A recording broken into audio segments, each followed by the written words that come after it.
क्या आप भी बार बार उसी जगह पर अटक जाते हैं? क्या सफलता की सीढ़ी हर बार फिसल जाती है? जरा सोचिए, दुनिया के सबसे कामयाब लोगों में क्या ठास है? किस्मत? नहीं। मेहनत? सिर्फ मेहनत नहीं, उनके पास एक नक्शा होता है, एक ऐसा गुप्त नक्शा जो उन्हें उन अदृश्य गड्ढों से बचाता है जहां 90% लोग गिरकर अपनी ऊर्जा, समय और शांति को खत्म कर देते हैं। आज से लगभग 2500 साल पहले, जब एशिया एक महान आध्यात्मिक क्रांति के दौर से गुजर रहा था, एक असाधारण घटना घटी। ज्ञान की चरम सीमा पर बैठे बौद्ध भिक्षु के सामने उनके प्रिय शिष्य अनाहत ने एक ऐसा सवाल रखा जो सिर्फ उनके लिए नहीं, बल्कि आज आपके करियर, रिश्ते और मानसिक शांति के लिए भी एक जीवन रक्षक फार्मूला बन गया। अनाहत ने पूछा था, भगवान, हमें वह रास्ता बताए जिस पर चलकर हम सफल और अच्छी जिंदगी जी सके। वे कौन से नियम जो एक समझदार व्यक्ति को असफलता की ओर जाने से बचाते हैं? बौद्ध भिक्षु का जवाब सिर्फ उपदेश नहीं था, वो सफलता और असफलता की दुनिया को अलग करने वाले 9 अटल नियम थे। ये ऐसे 9 अदृश्य नियम हैं जिन्हें पार करने वाला हर इंसान अपनी किस्मत खुद लिखता है। क्या आप तैयार हैं उस प्राचीन ज्ञान को जानने के लिए? क्या आप अपने जीवन का वो सबसे बड़ा हीरा पहचानना चाहेंगे जो आपकी सारी क्षमता को कई गुना बढ़ा सकता है? आज हम उन 9 स्वर्ण नियमों की यात्रा पर निकलेंगे जो आपकी दिशा बदल देंगे और आपको उस जगह पहुंचाएंगे जहां केवल कामयाब लोग होते हैं। आज मैं तुम्हें उन किताबों की बातें नहीं सुनाऊंगा, मैं तुम्हें मिलाऊंगा अनाहत से। अनाहत मतलब जो चोट खा चुका है, जो टूट चुका है, जो तुम्हारी ही तरह हताश हो चुका है। अनाहत, ये नाम मैंने दिया उसे, एक युवा, पढ़ा लिखा, लेकिन भीतर से बिल्कुल दिवालिया व्यक्ति। वो एक बौद्ध भिक्षु के पास गया और चिल्लाया, मुझे फार्मूला चाहिए इस नकली जिंदगी से बाहर निकलने का। क्या तुम सच में मानते हो कि तुम्हारा 90% दुख सिर्फ तुम्हारी एक ठलत आदत की वजह से है? अगर हाँ, तो इस कहानी को पूरा देखना, क्योंकि भिक्षु ने अनाहत को कोई धर्म नहीं सिखाया। उसने कहा, तुम्हारे पास ये 9 समस्याएं हैं, इन्हें 9 नियमों से काट दो। पहला नियम जो तुम्हारे सबसे बड़े भ्रम पर सीधा वार करता है, क्या तुम वह पहला वार झेलने को तैयार हो? अनाहत, उस युवा का नाम जो भिक्षु के सामने गुस्से से भरा था। उसने कहा, मुझे ज्ञान नहीं चाहिए, मुझे ये मत बताओ कि प्रेम ही जीवन है, मुझे सफल होना है। क्या आप मुझे कोई टूल या शॉर्टकट दे सकते हैं? शॉर्टकट? हाँ, लेकिन वो बाजार में नहीं मिलता।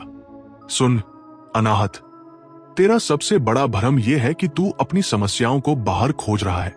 तू सोच रहा है कि पैसा आ जाएगा तो शांति आ जाएगी। झूठ। असली समस्या यह है कि तू असफल इसलिए है क्योंकि तू सफल होना चाहता है। यह तेरी सबसे बड़ी बीमारी है। और यहीं से भिक्षु ने शुरू किया अपना पहला नियम। यह नियम किसी धर्म से नहीं आया, यह तुम्हारी मानसिकता को सीधा चीरने वाला है। नियम 1, होने को करने पर प्राथमिकता दो।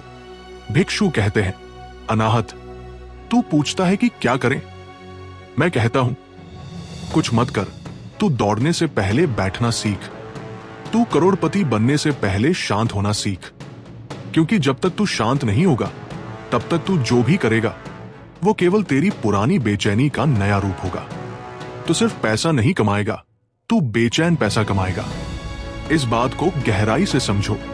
क्या तुम भी अपनी हर सुबह ये सोचकर शुरू करते हो कि आज क्या करना है, या क्या तुम ये सोचते हो कि आज मुझे कैसा होना है? अगर तुम्हारा जवाब है कि तुम सिर्फ करने पर ध्यान देते हो, तो सुनो, भिक्षु ने बताया कि यही वो पहली गलती है जो तुम्हें असफलता के दलदल में धकेल रही है। लेकिन इस गलती को सुधारने के लिए क्या करना होगा? नियम 2 में इसका विद्रोहपूर्ण समाधान छिपा है। होने को करने पर प्राथमिकता देने का मतलब यह नहीं कि तुम निकम्मे हो जाओ। यह तुम्हारी आलसी आत्मा के लिए बहाना नहीं है। अनाहत, तू कहता है कि कल से जिम जाएगा, तू कहता है कि परसों से ध्यान करेगा, तू कहता है कि अगले महीने से किताब लिखेगा, और क्या होता है? कुछ नहीं। क्यों? क्योंकि तू करना चाहता है, लेकिन तू वो होना नहीं चाहता। अगर तू शांत होना चाहता है तो कल नहीं होगा। अगर तू सफल होना चाहता है तो ये सिर्फ एक सपना रहेगा। यही आता है भिक्षु का दूसरा और सबसे विद्रोही नियम। नियम 2, बड़े लक्ष्य को भूल जा, बस पहला कदम जी भर कर उठा। सुन, तेरा अहंकार तुझे बड़ा लक्ष्य दिखाता है। मैं अरबपति बनूंगा, मैं दुनिया बदल दूंगा। और जैसे ही तू उस लक्ष्य की विशालता देखता है, डर तुझे जकड़ लेता है। तू डर के मारे टालना शुरू कर देता है। असली सूत्र क्या है? तू बस पहला कदम उठा। अगर तू लेखक बनना चाहता है तो आज सिर्फ एक लाइन लिख। अगर तू स्वस्थ होना चाहता है तो आज सिर्फ 5 पुशअप कर। उसे काम मत समझ, उसे होना समझ। तुम में से कितने लोग हो जो अपने बड़े सपने के डर से छोटा सा काम भी नहीं कर पा रहे? तुम जिस काम को टालते हो वो तुम्हारा दुश्मन नहीं है, तुम्हारा दुश्मन तुम्हारा विशाल लक्ष्य है। तो अब तुम खुद से पूछो, क्या आज तुम अपने बड़े सपने को किनारे रखकर सिर्फ पहले कदम की पूर्णता को स्वीकार कर सकते हो? अगर हाँ, तो तुम्हारा जीवन उसी पल से बदलना शुरू हो जाएगा। लेकिन इस पहले कदम को पूर्ण कैसे करें, यह तुम्हें नियम 3 बताएगा, जिसे भिक्षु ने नाम दिया समय का भ्रम तोड़ना। बंधु, तुम जो भी करते हो, तुम हमेशा 2 जगह रहते हो। या तो कल की गलती में डूबे रहते हो या कल के सपने में भागते रहते हो। तुम कहते हो वर्तमान में जीना चाहिए, लेकिन जीते हो तुम भविष्य की किश्तें चुकाते हुए। अनाहत, तू अपने काम को टालता क्यों है? क्योंकि तू उस काम को अभी नहीं, बल्कि भविष्य में सफल होने का एक औजार मानता है। तू खाना खा रहा है, लेकिन दिमाग में चल रही है मीटिंग। तू ध्यान कर रहा है, लेकिन आंखें खुली हुई हैं अगले प्रमोशन पर। तू यहां है ही नहीं। अगर तू अपने पहले कदम को पूर्ण करना चाहता है, तो तुझे उस सबसे बड़े चोर को पकड़ना होगा जो तुम्हारी ऊर्जा चुराता है, और वह चोर है समय का भ्रम। इसीलिए भिक्षु ने तीसरा नियम दिया। नियम 3 न कल है, न कल होगा, केवल अभी। याद रख, सफलता कल नहीं आती, वह तुम्हारे अभी के छोटे से काम में समाई हुई है। जब तू अपनी रोटी को पूरे होश से खाता है, तो तू सिर्फ रोटी नहीं खाता, तू शांति को खाता है। जब तू अपना काम पूरी लगन से अभी करता है, तो तू सिर्फ काम नहीं करता, तू सफलता को जन्म देता है। सफलता भविष्य का नाम नहीं, वो वर्तमान की गुणवत्ता है। तुम में से कितने हो जो आज जो काम कर रहे हो उसे अगले क्षण में सफल होने का स्टेप मानकर कर रहे हो? क्या तुम सच में मानते हो कि तुम वर्तमान को जी रहे हो, या तुम बस भविष्य की भीख मांग रहे हो? अगर तुम भविष्य की भीख मांग रहे हो तो तुम कभी सम्राट नहीं बन पाओगे। लेकिन इस अभी में ठहरना आसान नहीं है। हमारा मन भागता है। उसे रोकने के लिए भिक्षु ने एक गुप्त तकनीक बताई। वह तकनीक जो नियम 4 की नींव है, अपनी वासना को समझ। तुमने अभी में ठहरना सीख लिया, लेकिन यहां एक और चोर है जो तुम्हें ठहरने नहीं देगा, और वह चोर तुम खुद हो। अनाहत, तू शांत बैठता है और तेरा मन चींचता है, ये क्या बेवकूफी है, कुछ कर, बड़ा सोच और पैसा कमा। ये चीख क्या है? ये तेरी वासना है, तू इसे दबाता है।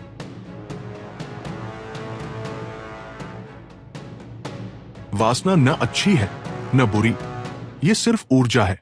तूने इसे सफलता के गलत दरवाजे पर चिपका रखा है। तू वासना को खत्म करना चाहता है, तू आग को पानी से बुझाना चाहता है, तू इसे रूपांतरित क्यों नहीं करता? भिक्षु ने समझाया, अपनी वासना से भागो मत, उसे पहचानो। यही आता है भिक्षु का चौथा नियम। नियम 4, वासना को लक्ष्य मत बनाओ, उसे ईंधन बनाओ। सुन, तेरी वासना तुझे दौड़ने को कहती है, अच्छी बात है, लेकिन अब तू दौड़ेगा नहीं, नाचेगा। तू इसे अपने होने की गुणवत्ता में लगा दे। अगर तुझे शक्ति, पावर की वासना है, तो तू उस शक्ति का उपयोग प्रेम फैलाने में क्यों नहीं करता? अगर तुझे धन की वासना है, तो उस धन की ऊर्जा से जागरूकता क्यों नहीं खरीदता? वासना को दबाने वाला डरपोक है, वासना को रूपांतरित करने वाला सम्राट है। अपनी चाहत को अपनी चेतना को बढ़ाने का ईंधन बना। तुम में से कितने हो जो अपनी सबसे बड़ी इच्छा को एक गंदगी मानकर दबाए हुए हो? क्या तुम मानते हो कि तुम्हारी सबसे बड़ी वासना ही तुम्हारी सबसे बड़ी शक्ति बन सकती है? अगर हाँ, तो इस रूपांतरण को करने के लिए तुम्हें एक अत्यंत कठोर सत्य को स्वीकार करना होगा। तुम्हें उस सबसे बड़े भ्रम को तोड़ना होगा जो तुम्हें दूसरों से अलग महसूस कराता है। ये नियम 5 है, जिसे भिक्षु ने नाम दिया अकेलापन नहीं दोस्तों। तुम अकेलेपन से डरते हो। तुम सोचते हो अगर मेरे पास 10,000 फॉलोअर्स नहीं होंगे तो मेरा जीवन व्यर्थ है। तुम हर पल किसी और से जुड़ना चाहते हो, दोस्त, रिश्तेदार, पार्टनर। क्यों? क्योंकि तुम खुद के साथ होने से डरते हो। अनाहत, तू दूसरों से जुड़कर अपनी सफलता को वैधता देना चाहता है। तू चाहता है कि लोग तुझे देखें और कहें, हाँ, ये सफल है। तू दूसरों से जुड़कर अपने अकेलेपन को छिपाना चाहता है। यह असली जुड़ाव नहीं है, यह भीख है। अगर तुमने पहले 4 नियम ठीक से अपना लिए हैं, अगर तुम अभी मैं हो और वासना को ईंधन बना रहे हो, तो तुम्हें अब इस सबसे बड़े सामाजिक धोखे को तोड़ना होगा। इसीलिए भिक्षु ने 5वां नियम दिया। नियम 5, जुड़ाव से पहले स्वयं में पूर्ण बनो। सुन, जो आदमी अंदर से छाली है वो किसी से जुड़कर केवल उसकी ऊर्जा चूसता है। जुड़ाव तब सुंदर होता है जब 2 पूर्ण लोग मिलते हैं। पहले खुद से जुड़, अकेले बैठना सीख, अकेले मुस्कुराना सीख। अपनी खुशी के लिए किसी दूसरे पर निर्भर होना बंद कर। जब तू स्वयं में पूर्ण होता है तब तू किसी को देने के लिए जुड़ता है, लेने के लिए नहीं। और तब तेरा जुड़ाव तेरी सफलता को बांटता है, उसे साबित नहीं करता। तुम में से कितने हो जो आज अगर अपना फोन बंद कर दो तो भीतर से डर जाओगे? क्या तुम अकेले बैठकर सिर्फ अपने साथ 10 मिनट भी खुशी से बिता सकते हो? अगर तुम्हारा जवाब नहीं, तो तुम सफल नहीं हो, तुम सिर्फ भीड़ के साथ भाग रहे हो। लेकिन इस अकेलेपन की ऊर्जा को बनाए रखना आसान नहीं है। इसके लिए एक अंतिम कवच चाहिए जो तुम्हें हर बाहरी आलोचना से बचा सके। यही नियम 6 है, आलोचना की फिक्र मत कर। बंधु, तुमने दुनिया में सफल होने के लिए काम करना शुरू किया, लेकिन दुनिया तुम्हें रोकने के लिए तैयार बैठी है। जैसे ही तुम अपने रास्ते पर 2 कदम चलते हो, हजारों मुंह खुल जाते हैं आलोचना करने के लिए। अनाहत, तू दूसरों की राय से क्यों डरता है? क्योंकि तूने अब भी अपनी सफलता की चाबी दूसरों के हाथ में दे रखी है। तू सोचता है कि अगर 4 लोग मुझे सफल कहेंगे तभी मैं सफल हूं। यह भीख है, आत्मसम्मान नहीं। जो आदमी सफल होता है वो कभी भीड़ से सलाह नहीं लेता, और जो आदमी भीड़ से सलाह लेता है वो कभी सफल नहीं होता। अगर तुम्हारा भीतर का जुड़ाव मजबूत है, अगर तुम अभी में जीना सीख गए हो, तो अब ये ढाल ले लो। भिक्षु का 6वां नियम, जो हर आलोचना को खाक कर देगा। नियम 6, लोगों की राय उनका व्यापार है, तुम्हारा नहीं। याद रख, आलोचना करने वाला आदमी खुद अपने जीवन से दुखी होता है। वह इसलिए तुम्हें टोकता है क्योंकि वह तुम्हें खुश नहीं देख सकता। यह उसकी ईर्ष्या है, तुम्हारा सत्य नहीं। जब कोई तुम्हारी आलोचना करता है तो उसे सुन, लेकिन उसे अपनी पहचान मत बना। तेरी सफलता का सबूत तेरा अनुभव है, किसी और का प्रमाण पत्र नहीं। जब तू पूरी जागरूकता से पहला कदम उठाता है, नियम 2, तो तू जानता है कि तू सही है। उस सत्य को कोई बाहरी आवाज नहीं बदल सकती। तुम्हारे जीवन में वो कौन सा सपना है जिसे तुमने सिर्फ इस डर से छोड़ दिया कि लोग क्या कहेंगे?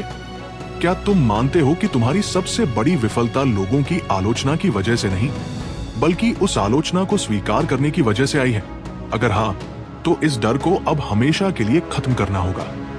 लेकिन ये सब करने के बाद भी एक अंतिम जाल है जिसमें सफलता अक्सर फंस जाती है। वो है अहंकार का जाल। नियम 7 इसी अहंकार के सूक्ष्म रूप को तोड़ने का सूत्र है। बंधु, तुम सोचते हो कि सबसे बड़ी लड़ाई बाहर के दुश्मनों से है। नहीं, सबसे बड़ी लड़ाई उस अंतिम चोर से है जो जीत के बाद तुम्हारे भीतर जन्म लेता है, अहंकार। अनाहत, तूने नियम नंबर 6 से लोगों की आलोचना को खत्म कर दिया। बहुत बढ़िया, लेकिन अब तू खुद ही अपनी तारीफ करना शुरू कर देगा। तू सोचेगा, ये मैंने किया है। तू अपने चारों ओर ज्ञान का एक किला बना लेगा और खुद को अकेला सम्राट समझने लगेगा। अहंकार क्या है? यह सिर्फ एक भ्रम है कि तू कर रहा है।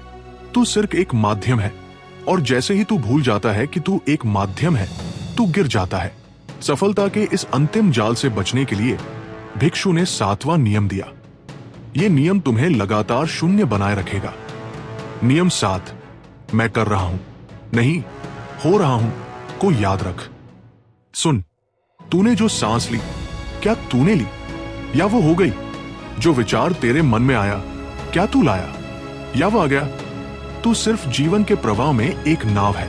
जैसे ही तू पतवार पकड़कर चिल्लाता है, मैं खे रहा हूं, वैसे ही तू पानी के विरोध में आ जाता है। तेरी सफलता तेरी नहीं, अस्तित्व की देन है। जैसे ही तू इस सत्य को स्वीकार करता है, अहंकार पिघल जाता है, तू विनम्र हो जाता है, और जो विनम्र है उसे ज्ञान और समृद्धि भरपूर मिलती है। तुम में से कितने लोग सफल होने के बाद अपने से कम सफल व्यक्ति के साथ शांति और सम्मान से बात कर पाते हो? क्या तुम मानते हो कि तुम्हारी सबसे बड़ी उपलब्धि ही तुम्हारी सबसे बड़ी कमजोरी बन सकती है? अगर तुम अहंकार को न पहचानो, अगर तुम्हारा अहंकार अब भी बाकी है, तो तुम्हारी सफलता सिर्फ एक बुलबुला है। इसे तोड़ने के लिए भिक्षु ने एक और गुप्त सूत्र बताया। यह सूत्र बताता है कि जीवन की अंतिम परीक्षा क्या है। यह नियम 8 है, मरना सीख। तुमने सफलता पाली, तुमने अहंकार को गिरा दिया, लेकिन अब भी तुम डरे हुए हो। किस बात से? बदलने से। तुम चाहते हो कि तुम्हारी खुशी, तुम्हारा पद, तुम्हारा रिश्ता हमेशा वैसा ही बना रहे। यह जीवन का सबसे बड़ा भ्रम है। अनाहत, तू अपने पुराने विचारों को पकड़ कर बैठा है। तू अपने पुराने ज्ञान को गले से लगाए है। तू सोचता है जो कल सही था वो आज भी सही होगा। ये मूढ़ता है। जीवन का स्वभाव क्या है? बदलना। जो कल था वो आज मर चुका है। अगर तू नए कल को गले लगाना चाहता है तो तुझे हर रात अपने पुराने स्व को मारना होगा। अगर तू सच्चे अर्थों में सफल होना चाहता है तो तुझे हर पल के बदलाव को खुशी से गले लगाना होगा। इसीलिए भिक्षु ने 8वां नियम दिया। नियम 8, हर क्षण अपने पुराने स्व को मरता देख होश हो। सुन, ये नियम कहता है, जिस पल तूने कोई नई चीज सीखी, उसी पल अपने पुराने अज्ञान को मर जाने दे। जिस पल तूने कोई नई खुशी महसूस की, उसी पल अपने पुराने दुख को विदा कर दे। मरना कोई भविष्य की घटना नहीं, ये हर पल हो रहा है। जो आदमी रोज मरना सीख लेता है, यानी अपने पुराने मूर्ख और अज्ञानी अतीत को रोज छोड़ देता है, वही अगले दिन पूरी तरह नया होकर जन्म लेता है। और सफलता हमेशा नए और ताजा व्यक्ति को मिलती है। तुम में से कितने हो जो आज भी 10 साल पुरानी अपनी गलतियों को ढो रहे हो?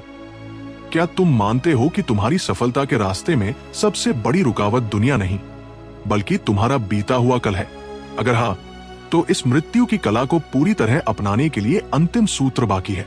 यह नियम नंबर 9 एक अंतिम तोहफा है। यह बताता है कि इस यात्रा का अंतिम लक्ष्य क्या है। वापस लौटना।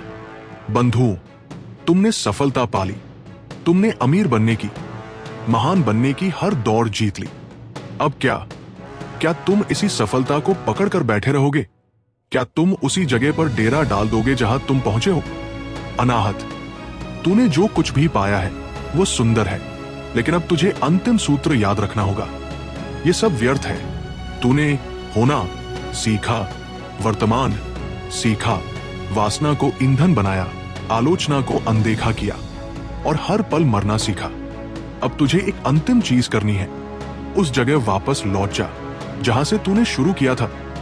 यह नियम सबसे विचित्र है, लेकिन यही तुम्हें स्थायी आनंद देता है। भिक्षु का 9वां और अंतिम नियम। नियम 9, जब सफलता मिल जाए तो उसे भूलकर शुद्ध आनंद में वापस लौटा। सुन, सफलता केवल एक यात्रा थी, मंजिल नहीं। जब तू मंजिल पर पहुंच जाए तो जीत का झंडा मत गाड़। वहां से उन लोगों की मदद करना शुरू कर जो आज भी अंधेरे में है। अपनी सफलता को सेवा में बदल दे। अपनी पूरी उपलब्धि को प्रेम में मिला दे। असली सफल आदमी वह नहीं जो दुनिया को दिखाता है कि उसने क्या पाया। असली सफल आदमी वह है जो वो सब पाकर भी शांत और सरल रह जाता है, जैसे उसने कुछ किया ही नहीं। ये शुद्ध आनंद है, ये अकारण खुशी है। अब बताओ, इन 9 सूत्रों में से वो कौन सा सूत्र है जो आज तुम्हारे जीवन की सबसे बड़ी समस्या का समाधान कर सकता है? उस एक नियम को चुनो और आज से ही जीना शुरू कर दो, क्योंकि केवल सुन लेने से कुछ नहीं बदलता। जीवन बदलने के लिए तुम्हें होना पड़ता है।